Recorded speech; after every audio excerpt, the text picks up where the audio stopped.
The course is designed for technically minded people who want to protect themselves from hackers, cybercriminals, malware, viruses. It's for people who want to share information anonymously without endangering themselves or their family.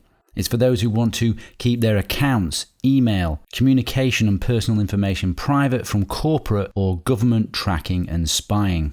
It's also for those with an interest in technology and the internet, like security professionals, students studying IT or security, also for freedom fighters, political or religious dissidents operating in oppressive regimes, journalists, businessmen and women where security, privacy, anonymity matters, also law enforcement officers and other agents who need a better understanding of how criminals avoid detection. It's also for those who care about government spying on their internet usage and want to avoid it.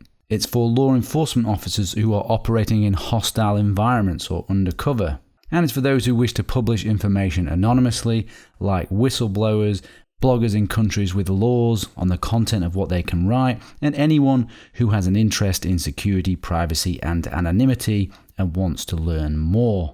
If you fit into any of those, then this course is aimed at you. If you don't, then this course is not aimed for you. But I want to make it clear who it's aimed at so nobody is disappointed. But I'm sure you will not be. There are some prerequisites to taking the course in order for you to get the most out of it. You should at least have a basic understanding of operating systems, networks, and the internet. You should be able to download and install software and be open to spending time investigating and learning topics away from the course. You should be technically minded, and most importantly, you must be willing to apply the things that you learn.